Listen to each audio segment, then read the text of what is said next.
Hey, this is Jody with WeldingTipsAndTricks.com with another weekly video. This week we're going to put a root pass in a 6-inch Schedule 80 pipe coupon. This is in a 6G position. Very typical, very common test. It's the UA number 28, I believe. And here are some of the specs on it. 35-degree bevel plus or minus 5, 0 to 1/8 inch land, gaps 1/16 to 1/8, and 75 to 100 amps if you're using a 1/8 rod for the root pass.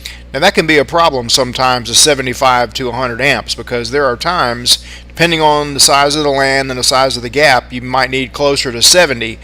And if they're going by the specs that I read on the UA PDF, you got if it says 75 minimum, you got to use 75 minimum. So you're going to have to adjust your amps to accordingly, where you can use at least 75 amps with no problem.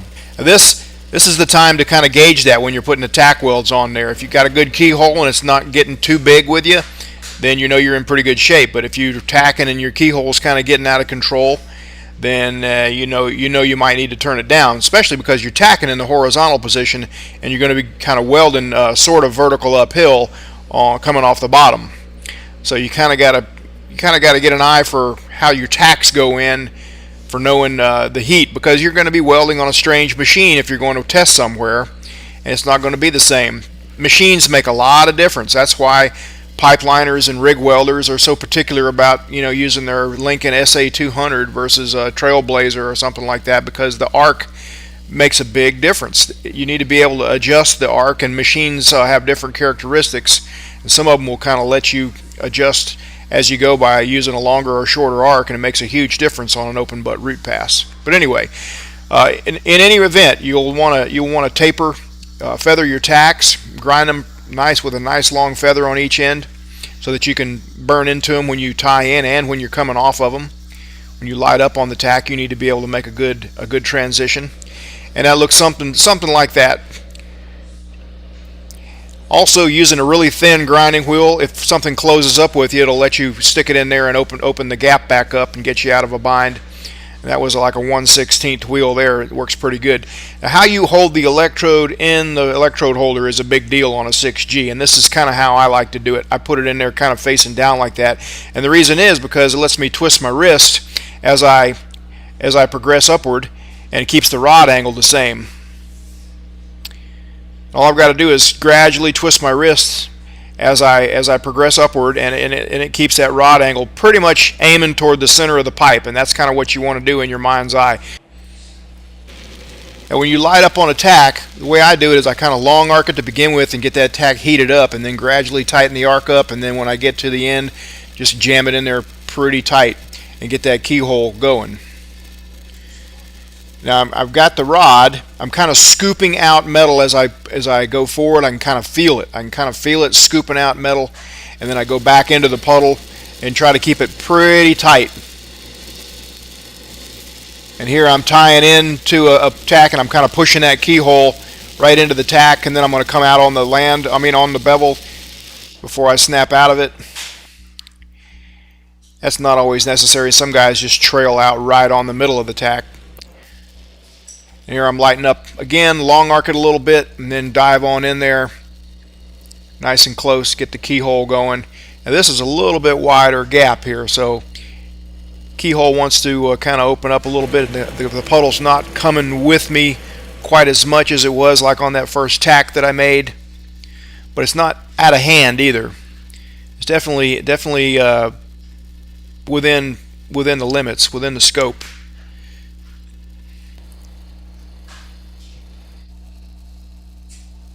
And here, this is a little bit wider gap here, so I'm actually almost making a kind of a small oval shapes, just kind of tying in both walls. And we'll get on the other side in just a minute. That side's pretty much wrapped up. Other side, going to hold the stinger about the same way. It's just a little bit different though, because that's the reason they give a 6G test, is you have to figure out different body positioning for both sides. One side's usually easier than the other for you, depending on if you're right or left-handed. But I'm still got the electrode in there kind of backwards like that, where I can twist my wrist and get a favorable angle on it. Now you keep an eye on your gap, because it's going to want to be tighter or looser depending on how the weld draws, and if you have a little bit wider gap, you might want to bump your amperage down 5 or so, and if it's a little tighter, that's the time to bump it up a little bit. I kind of like the way that looks right there, the way that's going in. It's keyholing. I'm able to jam the rod in there pretty tight and kind of just scoop out metal, and then, you know, it lets the puddle chill momentarily while I'm scooping out and keyholing, but it's not out of control at all. And I've got it sped up here, so you can kind of see the wrist kind of twisting to keep the rod angle pretty much poking straight toward the middle of the pipe.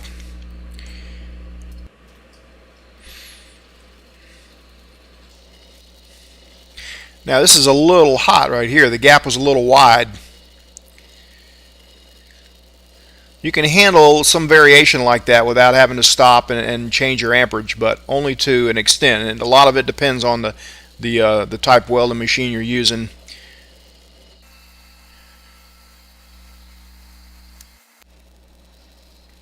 Now for this section here, I'm showing you this. This is on the ragged edge of being too hot, and I'm having to kind of make circles and come up on the walls of the pipe to kind of cool the puddle off. And fortunately, it's on the top. You can get away with a little of this on the top a lot easier than you can on the bottom. But now it's keyholing out quite big, and so I'm pushing that keyhole right into the tack. I'm just moving the keyhole along, so I'm making sure to burn in and completely fuse into the tack weld. And finally it closes up right there. And I'll have to go a little bit further to keep from leaving like a crater hole in the root pass. But that does it for the root pass now. But like you saw, it was a little hot in places, a little heavy, a little wide probably. But for the most part, it went in pretty much okay. And hopefully it gives somebody some help that's getting ready to go take this test. I guess up next will be the 7018 fill and cap. That might take a couple of weeks to finally get around to doing all that. But meanwhile, we'll see it with something next week. Thanks for watching.